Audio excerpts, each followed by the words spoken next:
Hey everybody, it's Ian Cooke with Cooke Chiropractic. I'm going to go over a lower back, lower body reset that I'm using for anybody with tight hips right now.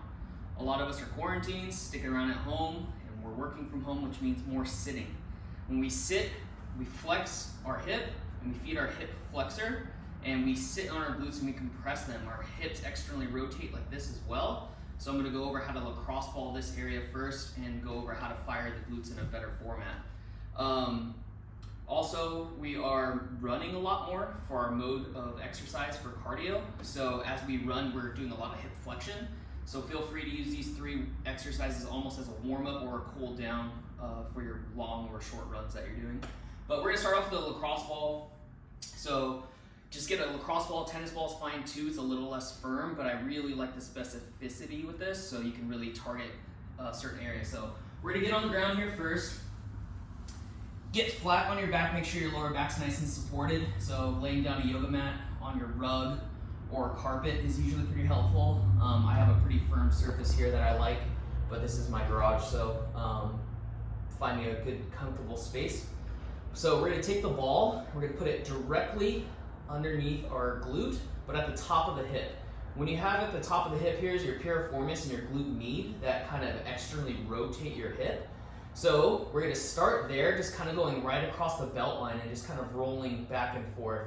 And then we'll start slowly externally rotating our hip to get a deeper kind of massage into that piriformis muscle. So if I find like a really good knot or trigger point in my piriformis, you'll feel it. It'll be really sharp shooting pain. Just kind of breathe into it, just kind of hang there for a minute. This stretch in the front of my hip feels really, really good. So just kind of hang here. You could also straighten out your leg afterwards as well. You'll feel the fibers of the muscle kind of change around and it kind of feels really, really good. So feel free to dig here, just hang out here. I want to spend about a minute per side. You can move the lacrosse ball down so you get into the meatier part of the glute. That's your glute max, which we're having trouble firing right now. We're gonna go over that next. But massaging that out before or after your workouts is a pretty good idea. So 1 minute this side, 1 minute this side.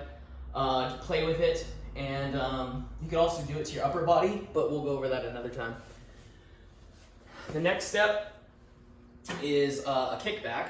So if we're sitting at our kitchen table like I'm doing, or kitchen counter or couch, I want everybody to stand up every hour, especially next week during the work week, and do a kickback. So you basically just get both feet flat on the ground, squeeze the glutes together, and kick back like this. Now I'm doing this unsupported, but if you feel like your hips are really, really tight, feel free to hang on to something like your counter, or in this case, I just have a ladder hanging here.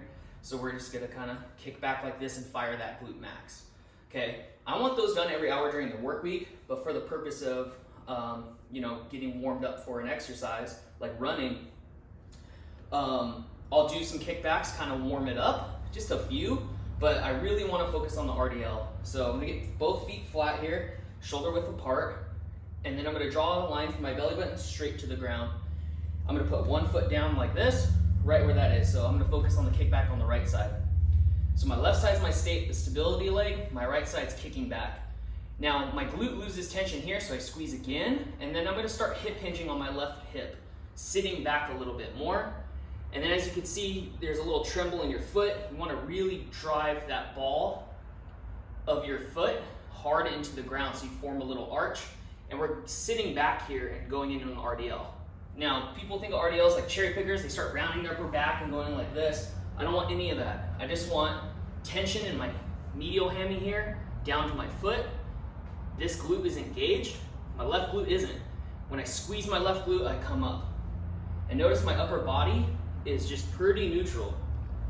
I'm not worrying about forcing anything hard down. That's another kind of exercise we can get into later. But just for the purpose of resetting the hips, just doing about 10 of these per side. Now I did it unsupported. I really like that before I go for a run to really warm up the muscles dynamically. But let's say you just want to do these throughout the workday even. You can just do them here supported. Even if you have trouble and you're not a runner or very athletic, it's fine to just hang on to something here.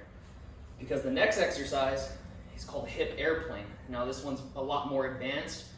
I would play with it, especially supported first.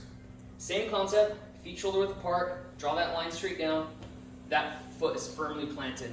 Notice I have no shoes on as well. I really want to make sure that I'm watching the arch of my foot. If I have shoes or sandals on, this is sliding around and I'm not starting the chain from the ground up.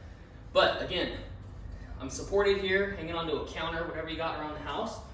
And then as soon as you feel like you've lost all that tension, and this is on, your medial hamstring's on, we're going to hip airplane away. And you can see my upper torso just kind of turning, and then we come back down, and we squeeze that glute to come up, okay? If we do it unsupported, it'll be a lot harder, but it's a more dynamic warm-up, especially for running.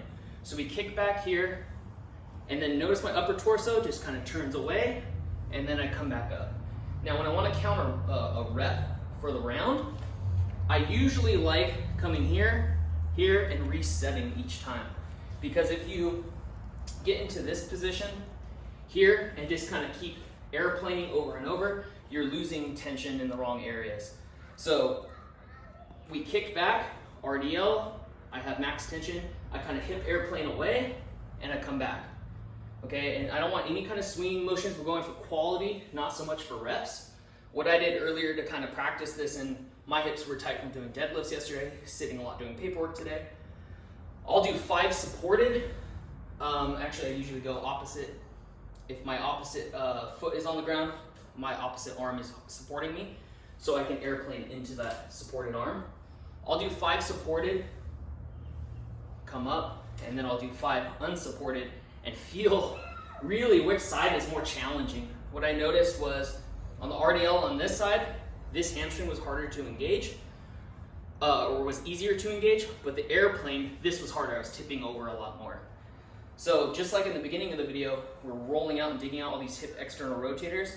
My right side was a lot stronger because I'm using it so much when I sit that it's easier to fire in the airplane. So it's helpful to get all of this engaged. You'll really find your weakness. What I'll do if I found that kind of a weakness, I'll flip it around and kind of sit here and kind of hang here for a bit and really work all the steps necessary and work real slow and make sure this glute's engaging on the hip thrust up, just like this. So on beyond the whiteboard, I'm gonna write 1 set of 5 per leg, 3 rounds. If you're going for a run, try to get up to 10 reps, 5 supported, 5 not supported, or just do all 10 out in the open and really find if you're tipping over, these are way too strong, they're imbalanced, and your glute max is not firing. So just to confirm, glute med out here, we're trying to turn it on, but the glute max is what helps you extend that hip forward and helps propel you when you're running. And we're sitting on our glute max a little too much right now, working from home. And yeah, I'm in the same boat with you. Low back was super tight this morning. This whole thing took about 10 minutes, and I'm feeling like I completely reset my lower back stiffness that I woke up with from my workout yesterday. So give it a try. Again, 10, 15 minutes tops.